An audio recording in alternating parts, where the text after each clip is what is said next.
Welcome to This Week in East Brunswick. This week the school celebrated Read Across America Week, and we'll see how they did it at Lawrence Brook School. Did you ever wonder what people can tell about you just by looking at your signature? Jill Richards finds out by speaking with graphologist Irene Steinberger. We'll have information about the upcoming Friends of the Library book sale, the annual Daisy Breakfast, and help for seniors with filing their taxes. A review of Monday's Town Council meeting, and a look at a book discussion involving seniors and junior high students. Stay with us. Mark your calendars now for Sunday, March 21st for the 21st Annual Daisy Breakfast at the Brunswick Hilton in East Brunswick. The annual Daisy Breakfast is one of the biggest fundraising events for Camp Daisy here in town. Enjoy a wonderful breakfast with juice, coffee, rolls, bacon, eggs, pancakes, and more in a great atmosphere. Take the whole family. Call the neighbors. Tickets are only $10 and just $2 for children under 10. All proceeds go directly to Camp Daisy because there's no overhead. The beautiful space, staff, and food are all donated. So come out and participate in this wonderful event Sunday, March 21st, 8 a.m. to 1 p.m. at the Brunswick Hilton on Route 18 in East Brunswick. Oh, and the parking is free. For advance tickets, call the Recreation Office at 732-390-6797. You do not like green eggs and ham? I do not like them, Sam I am. On and on you will hike, and I know you'll hike far and face up to your problems, whatever they are. Hi, I'm Trish LaDuca, and we're here at Lawrence Brook School today where a very special celebration has been going on. I'm here with Chris Raymond, the principal of Lawrence Brook, and Sandy Klein, who is the reading specialist. And tell us a little bit, Chris, what's going on here? Well, today we are celebrating Read Across America. We're just in time for Dr. Seuss, his birthday, which is tomorrow, and we're having an opportunity to celebrate reading all through our school. I might catch a seahorse. Now, mightn't I now? I might catch a fish who is partly a cow. But it's mine, screamed the bird when she heard the egg crack. The work was all done. Now she wanted it back. It's my egg, she sputtered. You stole it from me. Get off of my nest and get out of my tree. The children have been reading Dr. Seuss books, and they have been doing a lot of extended activities and taking the books and making them their own. For instance, the second graders read the book, And to Think I Saw It in Mulberry Street, and in order to recreate it, they wrote stories about things that they saw on the way on Sullivan Way. The first graders read lots of different books and created a mural with the characters from all the Dr. Seuss books, naming their favorite character and creating speech bubbles. The third graders read and made stories about If I Ran the Zoo, and the fourth and fifth graders read about the Lorax and did stories about how we can save the environment. I must tell you that the PTA was really very supportive and gave us materials and gave us snacks for the children for this afternoon. We also have several board members. We have several administrators from the district, and we're really very thankful for all of them coming. I saw Mayor Neary and some town council people also. Yes. Well, it looks like it was a great memory maker today. It really is, and I think all of these guests are really highlighting for our children the importance of reading by them taking the time to come out here and read with us. Then again he came back. I was fixing some pipes when the old nuisance Lorax came back with more gripes. I am the Lorax, he coughed and he whiffed. He sneezed and he snuffled, he snarled, he sniffed. Once, Lord, he cried, Playing basketball. All alone, whether you like it or not. Alone will be something, you'll be quite a lot. And when you're alone, there's a very good chance you'll meet things that scare you right out of your pants. There are some down the road between hither and yon that can scare you so much you won't want to go on. Oh, let's go on. Look at that. That's scary.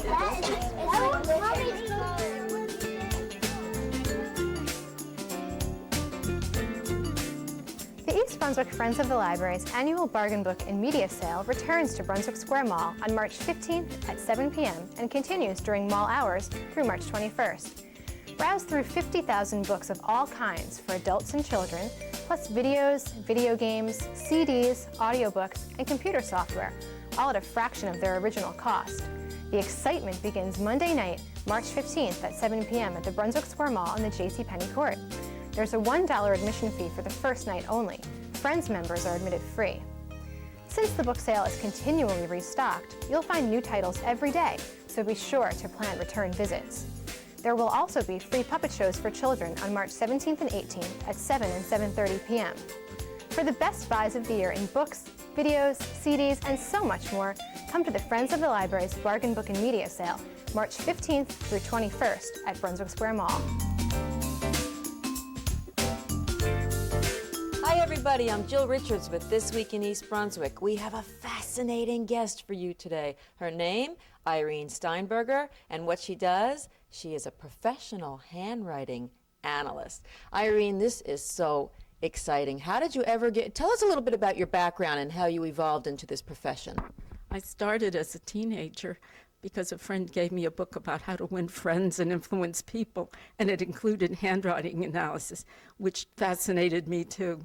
So I started doing it, and I gave talks to different groups, and then I was on cruises, and I'm co-author of a book on the subject. So I've gotten a lot of mileage out of it. Are you saying that you're self-taught? Yes, because at the time I was learning, there was no school. The new school was teaching it after I had learned by myself. So I am self-taught. My goodness, did you ever teach others? Oh yes, I've taught at the adult schools, and I've taught at Rural, the Rutgers courses for seniors. So I've had a lot of practice. Oh my goodness, so tell me, what kind of things can you tell? There must be so many, but what can you tell from someone's handwriting? The handwriting analysis is actually applied psychology. So you can tell character and personality, aptitudes, interests, whether a person has physical energy, mental energy, if they live in today or the future, or if they live in the past, and if they're kind or critical. There are many things that you can tell from handwriting. And does it ever change? Could I fool you? That would be my first question. Could I fool you? I don't believe people can fool anyone, but there are several things that you can't tell from handwriting. You can't tell the chronological age of a person. You can only tell the emotional age. And in addition to that, you can't tell if someone is right-handed or left-handed unless they tell you. And there's no male or female handwriting per se. And you can also tell if a person comes from another country, you can usually tell what country they originated and learned how to write. That's interesting. What about police work? Have you ever worked with the police, or has anyone else? People have, and I almost did. There was a poison pen letter, and the police had asked me if I would tell something about the handwriting, but they found the person just before I could tell them. So. Well, that was anticlimactic, very. Now, if I won the lottery tomorrow, would my signature be different than it was today?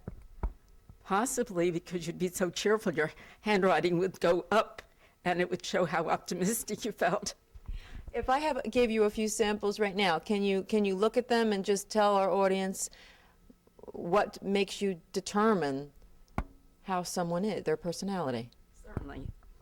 The signature is actually the self that a person shows the world, and usually it's not a good idea to write on lines, because the problem is I can't tell if the writing is going up or down, but other things will show it. And you have a lot of imagination, Jill. You're very proud and sensitive, kind-hearted, and you make an effort to talk only when you have something to say, and you have a lot of physical energy and a good self-image. And the way that you can tell the kindness is the roundness of the writing. The large capitals and the capital I show that your self-image is good. The way the I is dotted shows that you have a lot of imagination. And the sensitivity and pride is the way the loop of the letter D shows up. Also, the way the capital C is done shows that you like to be in charge. The loop at the beginning of the capital C is a clue to that. And the way you can tell if someone is psychic generally is if they have breaks in words, in the middle of words, and you have it in the word tell. the T is separate from the E, and the P is separate from the S in the word psychic. So those would be clues. And the way the lowercase letter R is made will also show it. The more the points are defined, the points in the letter R are defined, that's the way that you can tell a person is psychic or has intuitive ability. That's amazing. That's unbelievable. These are my children, and that is my husband, but I don't want to take up all of our time. I didn't know how long you were going to give us on those, but that is absolutely fascinating. Now, if we would like to learn how to do this, or even to find someone to get it done, because every single person I told I was coming to see you wanted to have it done, where can we find out more information? Well, all the libraries have books on handwriting analysis, and you could look it up either under handwriting analysis or graphology. And of course, the bookstores have this, and there are adult schools that teach it. And as I said, Rual, when I go back there, I'll be teaching it again also. And there are many books that will give you the introductory versions. What you have to do, though, is practice a lot. And of course, everybody wants to have theirs done, and that's a good thing. I make collectors of everyone. I tell them to save Christmas cards, etc., so you have material to work with. So it's a very people-oriented type thing. And since I've been doing it for so many different groups over the years, I've learned a lot, too, from the people. You're fascinating. I thank you so much, and I'm sorry that we're out of time. I'd like to thank everybody in our viewing audience who joined us today. I'm Jill Richards with This Week in East Brunswick. Thank you so much. We'll see you next time.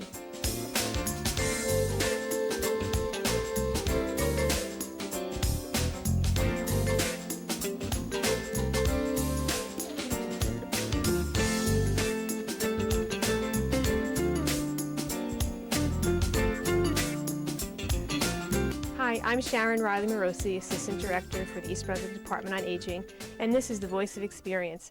Today we're highlighting our Income Tax Assistance Program, and with me is Bob Selinger. Bob is the coordinator for our program. Bob, what can you tell us about the Income Tax Assistance Program? Well, our program is geared to the seniors in East Brunswick and Milltown. You have to be usually 60 years or older, and difficult returns are not prepared by us, but we make that decision on a case-by-case basis. So you have to have a simple return. What type of documents should people bring with them? Our expectation is they bring a copy of last year's return, especially if we made it out, and their records for the current year. Okay. And how often are you here at the Senior Center? We're here on Wednesdays and Fridays. We started on February 4th, and we'll finish hopefully March 31st, or go to April 15th if it's necessary. Are appointments necessary?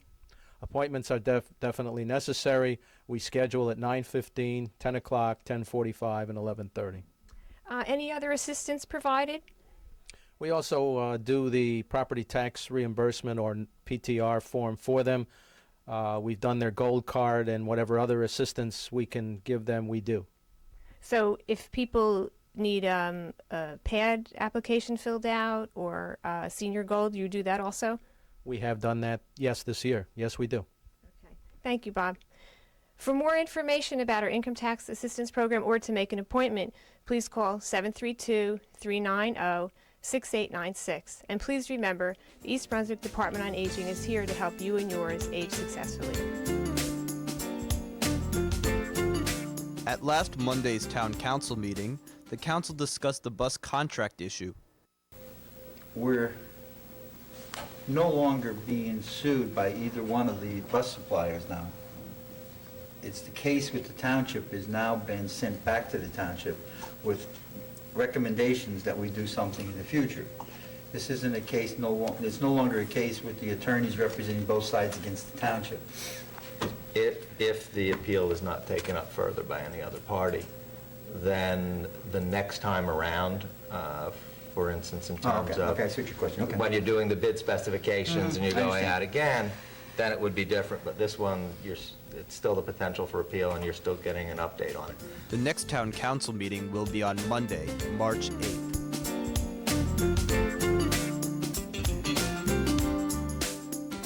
If you love to read, you need to mark your calendars. Friends of the East Brunswick Library are holding their 30th annual book sale. And with me today to talk about that is a member of the board, Barbara Wong. Thank you, Barbara, for being with me. Yes, thank you. So this is the 30th year you're doing this. First of all, when is the book sale? Oh, the book sale will start on March 15th at 7 p.m. Through March 21, 6 p.m. during the mall hours. And this is at the East Brunswick Square Mall. Brunswick Square Mall, outside of, well, inside the mall, but right next to the JCPenney entrance. So this has been so successful. Here you are, 30 years now doing this. What types of books can we expect, or collections? What does the book sale offer? All right, first of all, I'd like to thank all the residents of East Brunswick, actually throughout the state, and for their donations and their time. And plus, we want to thank Brunswick Square Mall for providing the space for us to make our annual book sale our the biggest fundraising event, each year. Books are basically including everything that the library has. Like we have history, literature, computer books, business, travel, and we will have videotapes, audio tapes, computer games, video games, CDs, everything that you find in the library we basically have. And how much do you hope to raise through this book sale? It ranges be around $50,000. $50,000? $50,000, yeah. And the first night, we would just charge a nominal admission fee to the non-Friends member, $1. And regrettably, we are not able to admit children for that night for safety reasons. But other time, we welcome everybody to come. And I noticed that you also have a puppet show, so you do have things for children. Right, and on the 17th and the 18th at 7 and 7:30 each night. And that's a family event, and also, coming to have fun with the children, and then also can get the intellectual nourishment from our book sale. Now, you mentioned that this book sale is possible from donations throughout the community and different types of things. Does it take a full year, as soon as this book sale is over? Do you start planning for the next one? We're continuously receiving books and continuously sorting books and put them in storage. And so it's a year-round event, and we do have volunteers from the community to help out to sort books and do things like that. So the money that's raised, you said you're hoping to raise $50,000. Where does that money go? Basically, we would help out with the library for anything that's not being budgeted by the township, that their need, whatever. Anything that is useful for the community. Can you give us some examples of things that the money was used for in the past? Of course, like recently, like last year, we refurbished the meeting rooms, and you see everything, being brand new.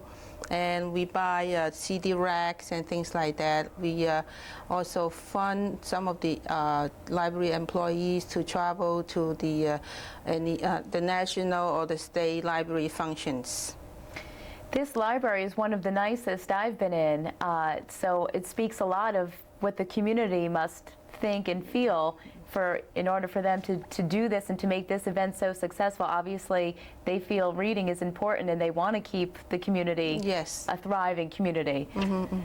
And we have one of the best libraries. Our library is the best, one of the best in the state, and we appreciate all the help that the community residents have been giving us, the support. We have customers not just from the townships, but actually throughout the states, and there are people come from as far as from Florida. Really, for this event? Right. And so how do they find out about it? Well, like we do advertisement, around the township and throughout, through the words of mouth, and we have website that people could check on. May I give the website address? It would be www.ebtv.org. EBPL, that means East Brunswick Public Library.org, and there would be information on the website. And Barbara, do you also have a phone number that you can give out? Yes, it would be 732-390-6767. And on the 19th of April, we will have a little gathering, a party, to thank the volunteers in the library. And we also welcome anyone who want to get involved with our activities to come by to get acquainted.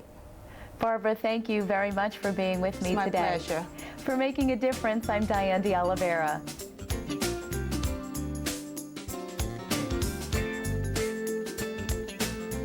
You know, I think he's afraid to speak out. They were both afraid to speak out. I thought he was like, kind of like, I couldn't really get like friendly with him. But like when I got to know him, he was pretty cool. Hi, I'm Trish LaDuca, Coordinator of Community Relations and Programs for the East Brunswick Public Schools. And part of my job is to chair the district's Diversity Council. And we're here today. We just had a Diversity Council project. And Angela Pata is going to tell us what we just did. Tell us about the project. Sure. We just had a book talk. We invited 8th and 9th graders to come and casually talk about this great book, Define Normal, by Julianne Peters.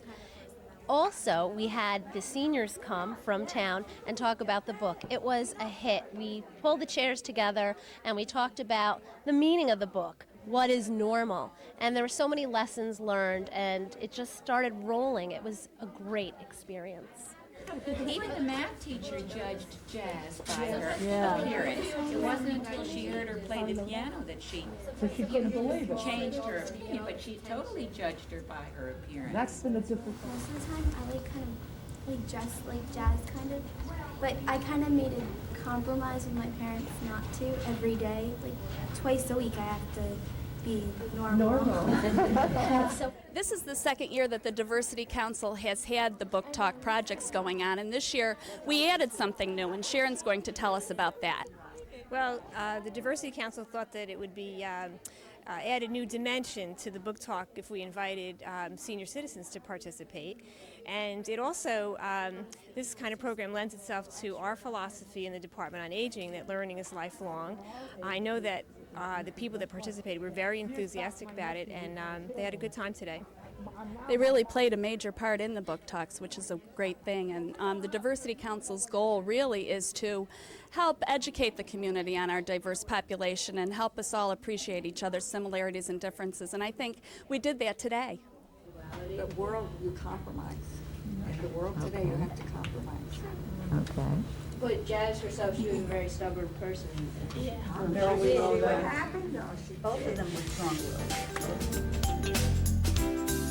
Some fish from the tropics, all sunburned and hot, might decide to swim up. Well, they might they not? Racing up north for a chance to get full of steam ahead for McElligot's Pool.